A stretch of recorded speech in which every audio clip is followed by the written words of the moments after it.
কি এগুলো কি চেনা যাচ্ছে? সবাই গেস করো। আর গেস করতে করতে আমি বলে নিই, আজকে আমি তোমাদের জন্য যে রেসিপিটা নিয়ে এসেছি, এই রেসিপিটা আমি ঠিক যেভাবে স্টেপ বাই স্টেপ তোমাদের করে দেখাবো, সেটা যদি এইরকম ভাবেই বাড়িতে স্টেপ বাই স্টেপ করো, তাহলে কিন্তু আর রেস্টুরেন্টে গিয়ে এই রেসিপিটা খেতে একদম ইচ্ছে করবে না। সব সময় বাড়িতেই এই রেসিপিটা বানিয়ে খেতে ইচ্ছে করবে। আর ঠিক এইভাবে যদি তোমরা বানাও আর বাড়ির সবাইকে এই রেসিপিটা বানিয়ে খাও, তাহলে সবাই তো তোমার ফ্যান হয়ে যাবে। তো আজকের রেসিপিটা কি সেটা তোমরা গেস করতে থাকো, আর আমি চটপট বলে নিই কিভাবে রেসিপিটা তৈরি করছি। রেসিপিটা বানানোর জন্য আমি এখানে দেখো একদম বোনলেস 250 গ্রাম চিকেন নিয়ে নিয়েছি।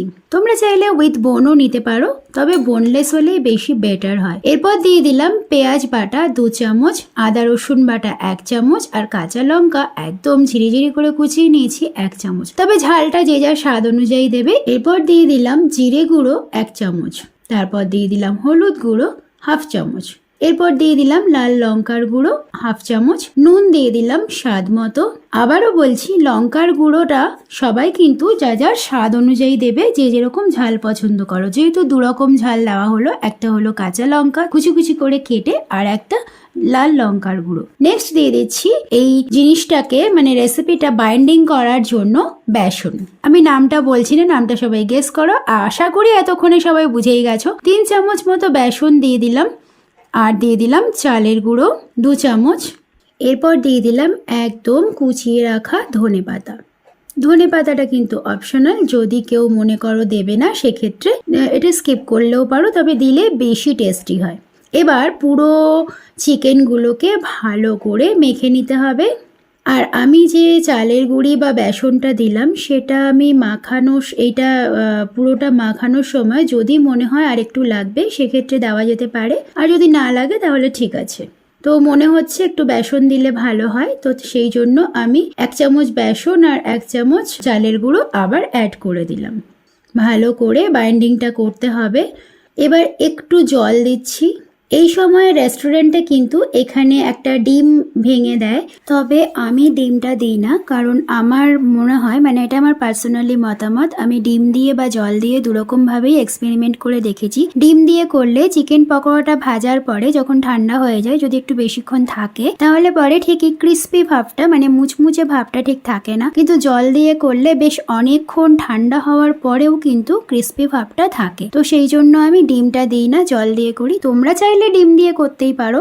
এবার এখানে 1 চামচ ভিনিগার অ্যাড করে দিলাম। ভিনিগারটা দিলে চিকেনগুলো বেশ সফট থাকে। তোমাদের কাছে যদি ভিনিগার অ্যাভেলেবেল না থাকে সেক্ষেত্রে তোমরা লেবুর রস দিতে পারো। ভালো করে বাইন্ডিংটা করে নিতে হবে যা যা উপকরণ আছে সেগুলোর সাথে। তো এটা হয়ে গেছে। এবার এটা আমি একটা ঢাকনা দিয়ে ঢেকে রেখে দেবো ঘন্টা খানেকের জন্য। 1 ঘন্টা রাখলেই বেশি ভালো হয়, আর যদি সময় না থাকে তো সাথে সাথেই করতে হবে, তবে একটু রেখে দিলে বেশি বেটার হয়। সমস্ত মশলাগুলো চিকেনগুলোর মধ্যে ঢুকলে বেশি টেস্ট হয়। তো 1 ঘন্টা পরে দেখো ফিরে এসেছি।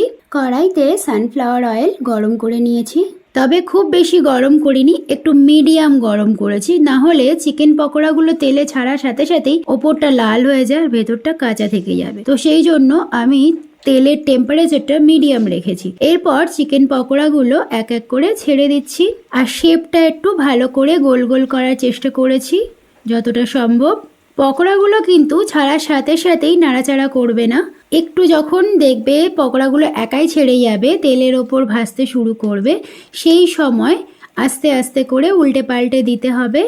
তেলে ছাড়ার সাথে সাথেই পকোড়াগুলোকে নাড়াচাড়া করলে শেপটাও খারাপ হয়ে যায়, প্লাস কড়াইয়ের সঙ্গে লেগেও থাকে, তো সেই জন্য কড়াইটাও নোংরা হয়ে যেতে পারে। তো সেই জন্য একটু ওয়েট করতে হবে। পকোড়াগুলো দেখবে একাই কড়াই থেকে ছেড়ে যাচ্ছে, সেই সময় উল্টাতে হবে। তো দেখো কালারগুলো কিন্তু একদম রেড রেড হয়েছে।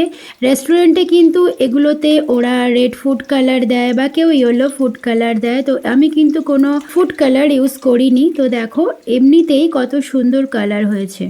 তো যেই যেই পকোড়াগুলো একটু আগে ছাড়া হয়েছে সেগুলো আগেই হয়ে যাচ্ছে, তো সেই মতো এগুলো তুলে নিতে হবে। একটা ঝাঁঝরি হাতার সাহায্যে আমি এগুলো তুলে নিচ্ছি। তো আশা করি তোমরা সকলেই এতক্ষণে গেস করেই ফেলেছো যে এই রেসিপিটা কি। রেসিপিটা হলো আর কেউ নয়, আমাদের সকলের ফেভারিট মিস্টার চিকেন পকোড়া। তো কেমন লাগলো বাড়িতে অবশ্যই ট্রাই করে আমাকে কিন্তু কমেন্ট করে জানাতে ভুলবে না। তো চলো এবার আমি এই পকোড়াগুলো সার্ভ করে দিই। দারুণ দারুণ। দেখো আমি সার্ভ করার আগেই খাওয়া শুরু করে দিল। পাটাপাটি নাও। জমে গেল। চিকেনটা কিন্তু দারুণ হয়েছে এবং ভেতরটা কিন্তু খুব সুন্দর ভাজা হয়েছে, অপূর্ব, ফ্যান্টাস্টিক। তো আজকের মতো রেসিপিটা এখানেই শেষ করছি। ফিরে আসছি নেক্সট এপিসোডে নতুন রেসিপির সাথে। ততক্ষণ পর্যন্ত সবাই ভালো খাও, সুস্থ থাকো। Thank you for watching and bye by.